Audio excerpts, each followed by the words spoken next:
Hello friends, we meet again. Just thought I would run a tool I've been testing past you. As you all know, I go on a lot about traffic risk analysis for site migrations, and I still do a lot of that in Google Sheets with lots of annoying formulas that break sometimes, and then I have to go back and manually fix those things. But yeah, I've been testing a tool called rows.com, ROWS.com, which allows me to import data, and then it can actually help me analyze the data as well. So just as an example, I pulled in my own site's queries. So you can see I just pulled in a Search Console report.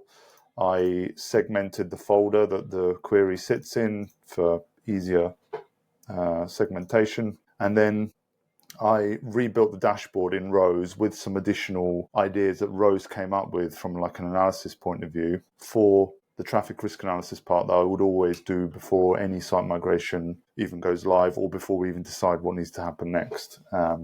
So I have built a dashboard which surfaces some of the things I would usually look at a top level. There are some other things I'll rebuild with Rows down the line, but these are some of the things I initially look at, and this has helped me essentially automate grabbing the data and summarizing it. So yeah, it's essentially built what I would build in Google Sheets, but I would usually look at like a click share by section, and this is my own domain, so there's some like obvious like folders that you would need to look at. For me, the tools folder and the root folder. So my homepage drives my brand traffic or my name traffic, and then I also like write articles, test articles about tools to see how they rank. So this gives you an initial view on the proportion of traffic, where it's going, which you can easily screenshot or essentially export into a PDF. I would usually turn this analysis into a PDF, and it looks at a risk summary. So essentially what dependency sits on which section of the site, what the average positions are, what the observed click-through rate is, and then what click share comes from each section. That just gives a very top-level view of what do you need to preserve. Sometimes I will tell customers to preserve whole folders, categories and folder structures, just so we don't change too much. I also look at like dependency score by section. So do any specific categories or types of content depend on like very few pages?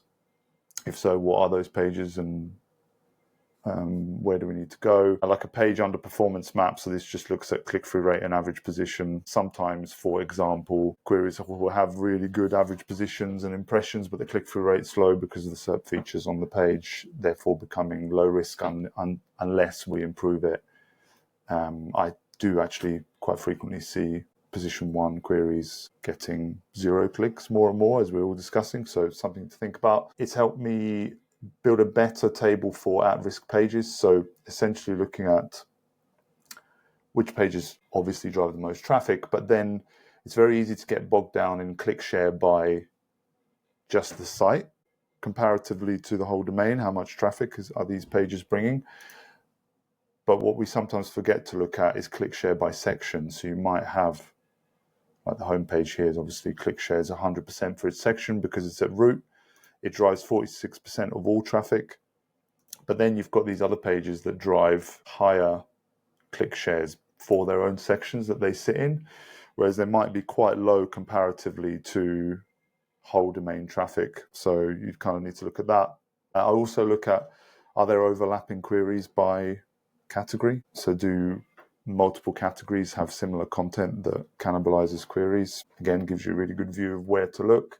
What's cannibalizing by what query, which essentially just splits like the representative pages. And then, yeah, just kind of scrolling down here a bit further. So top 10 at-risk pages, which is usually by clicks. Top 5 queries by page. So essentially which top 5 queries are driving clicks for each page. And then things like overlap intensity. So are there any like high share of queries overlapping? Now, yeah, like I say, usually I would build this in Sheets, but I've rebuilt this in Rows, and I'm working on new dashboards and new sets of analysis which dive into each one of these sections even deeper. And Rows is kind of automation/AI tool is helping me think about what other data I can look at and be building. I'm currently rebuilding this twice to compare, and it's about 97% accurate compared to the Google Sheets version that I have. So I'd highly recommend you guys try Rose to build some of your own dashboards. There are some templates they have around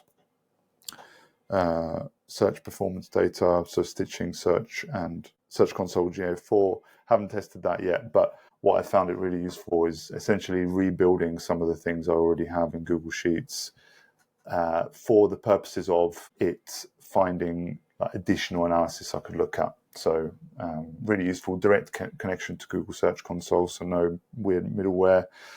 If you want, give it a test, and if you want me to send you this template because you've got some migrations coming up, let me know, and I can actually share Rose templates as well. So over and out. See you soon.